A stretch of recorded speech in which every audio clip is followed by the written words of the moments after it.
Alrighty, everyone, hello. Now today, I'm gonna tell you a little story about how one learns how to cook. So, as much as I call myself a kitchen witch now and all these things, there was once upon a time where I really was not good at cooking.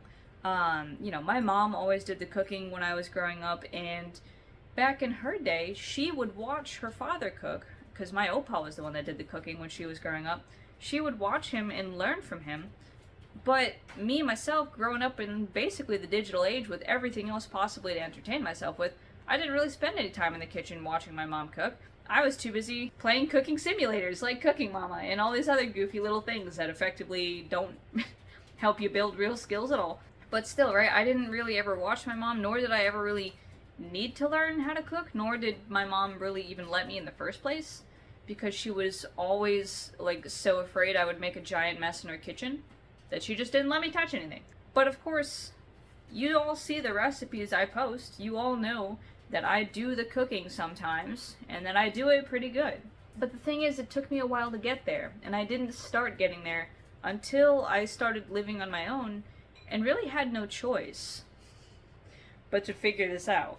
And the first time I ever lived alone was actually in college. And so, I lived in a house with other roommates, and we would kind of try doing different things each week. And I gotta say, the thing that really hampered my progress the most, that killed me the most when it came to learning how to cook, was feeling, first of all, inadequate, that I wasn't really much of a cook in the first place, and then trying to prove myself by picking meals that were way too complicated for someone with minimal practical experience.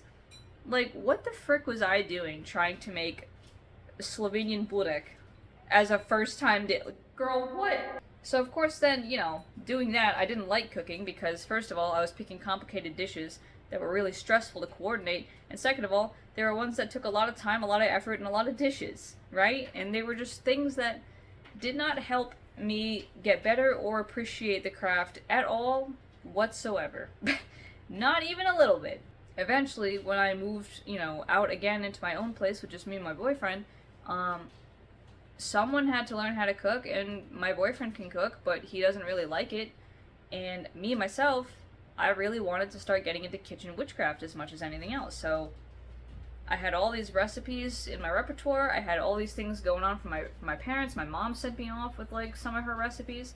And I said, well, goddamn, let me just start from the basics like my mom used to make. Because my mom raised me on foods like fried potatoes and on just basic meat sauce spaghetti.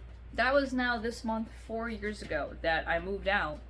And because I had to cook every single week, because I'm not the kind of person that really likes to go out to eat, it's too expensive, it's too ridiculous, naturally, just by habit of doing it over and over and over again, and trying things out, and, having my boyfriend here giving me suggestions and other things, and looking up new recipes and trying things out and doing all this other stuff, naturally, over time, I began to get better at cooking. So one of the first morals of the story really here is, there are two, is do not, with no cooking experience, start making really complicated things, because that's a great way to kill your motivation and your morale, and also to stress yourself out trying to cook things that aren't really worth the time and effort. But also, don't let yourself be such a perfectionist that you want to somehow prove yourself for no reason by doing meals that are way too hard in the first place.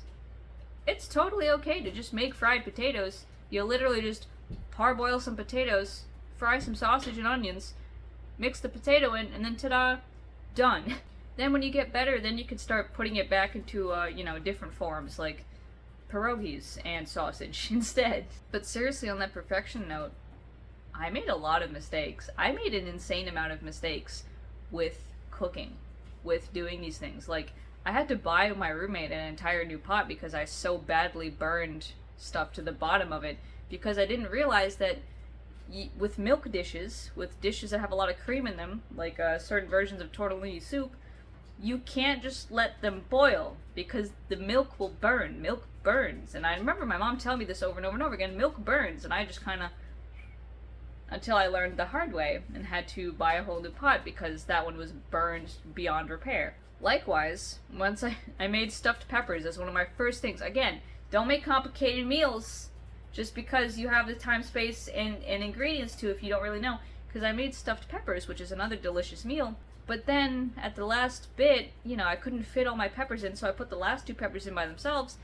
and I completely burned the sauce at the end. So I had cooked peppers and no sauce because all of the sauce was ruined. But here's the thing though. The perfectionist in you will say you made a mistake once and say never do it again. Nope, nope, nope, you can't do it. But that's not practical for someone who needs to eat more than 1 time a week. So what you have to do is see your mistakes and learn from them. Which sounds obvious, but when you're so busy beating yourself up for doing things wrong, it's really hard to do. But all you gotta do is say, oops, I messed that up. Throw it out. Cut your losses. Learn, see what did I do that caused that, and don't do it again the next time. And personally, this is where I really don't understand people who say I can't cook, because as far as I'm concerned, half the recipes I have were ones my mom gave to me, and the other half were ones that I found online. But all of them required me to write something down and then read it, and then do it. If you know how to read, you can cook. But when it comes to cooking, there are really only, 2 basic skills you actually need, especially as a beginner, and that is learn how to cut stuff, which, most people know how to do. Learn how to cut an onion, learn how to cut a pepper, learn how to just literally make things into pieces, and then also learn how to season and stir stuff. A lot of the meals I make are 1-pot meals. Chili, goulash, spaghetti, all these other kinds of things. They just require you to stir it occasionally so it doesn't burn, and also to season it properly, which means you have to taste it, and you have to know what tastes good. And that's kind of our third moral of the story also, which is taste things. Because sometimes, let me tell you, I have followed recipes exactly to the letter, and they were just not correct. Why? Because there wasn't no seasonings in it. For instance, beef stroganoff was one of the first things I made when I was at home with my parents, and I was really trying to just once or twice here and there do a recipe with my mom hovering over me and over everything I did. But still, I made beef stroganoff, and it didn't really taste very good. Like, it was beef and it was noodles and some kind of creamy mushroom sauce, but there wasn't a lot of flavor to it. So it's then that I went looking up, okay, well, what can I put in here that would make it better? And then I found mustard, thyme, and paprika. And sure enough, adding those 3 things made my beef stroganoff, to this day, the only beef stroganoff I think I will readily eat. And of course, doing that also opened up more opportunities for magic. Sure, with just noodles, mushrooms, and beef, you can do plenty of magic just fine. But when you add more seasonings, thyme, mustard, paprika, onion, other things like that, suddenly you have more opportunities and more opportunities and more opportunities. But for anyone who's learning how to cook the first time, here are my honest tips for you. My honest tips for you are: pick meals with simple ingredients that have a minimal amount of steps. Pick specifically 1-pot meals, because then you're not running around trying to have 13 different dishes going on. Prep whatever you can beforehand until you get the rhythm of how long things take you and how long things cook. And then experiment with flavors. Learn the difference in taste between rosemary and oregano and thyme. Learn what these things smell like, what these things taste like, how they work, how much you need in a sauce. And that'll help you kind of figure out flavor combinations. And my final tip is clean as you go. Clean your kitchen as you go. This is something that killed me when I was first starting to cook. When I was first starting to cook, I would have 1,000,000,002 different prep dishes, right? You ever watch Josh Weissman and he has 5 million freaking bowls for like 2 grams of spice? Love you, Josh, but Jesus Christ, who washes your dishes? Don't be doing that. What I like to do is I take the bowl I'm actually going to eat out of later, and I use that to put things like chopped up bell pepper, because it's just bell pepper, and like whatever, it doesn't matter. Don't put raw meat in the stuff you're going to eat out of, don't do that. But chopped up bell pepper, chopped up onion, yeah, just take the bowl you and your family are already going to eat out of and save them in there. Don't screw around with 1,000,002 random bowls that you're going to have to clean separately later. That's just a waste of time and also really stressful. And then also, when you have long cook time, something's baking in the oven for an hour, something's sitting on the stove for an hour, take that hour to clean up the kitchen, do some dishes, do something, so that way at the end of the night, when everyone has eaten, your whole kitchen doesn't look like a bomb hit it. And now I say all of this to make this point.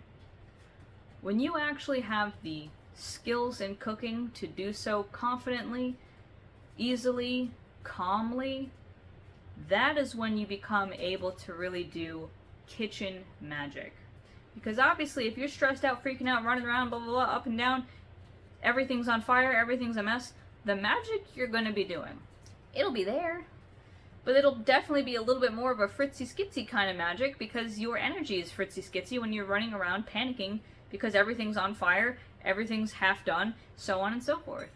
You want to be able to do a meal a couple times first, really get used to it, get used to the steps, get used to the flavor profile, get used to how you commonly are going to continue making it, and then when you have that solidified, now it's going to be easier to make the magic as much as the meal. And then, of course, the more you cook, the more skill you get, the more you're able to intuit the steps, intuit the timing, and things like that, the more that you can actually, even on the first try of a recipe, still infuse some magic into it. But above all, give yourself some patience when it comes to learning how to cook. If you want to do kitchen magic, definitely do, because it's a fantastic and cost-effective way of doing magic. You're already buying food, you might as well use them in your magic. But learning how to cook, learning how to do it effectively, efficiently, and cleanly, that's the part that's going to make the groundwork for your magic that much easier. Because when your mind is calm, your body is calm, your magic just flows nicer.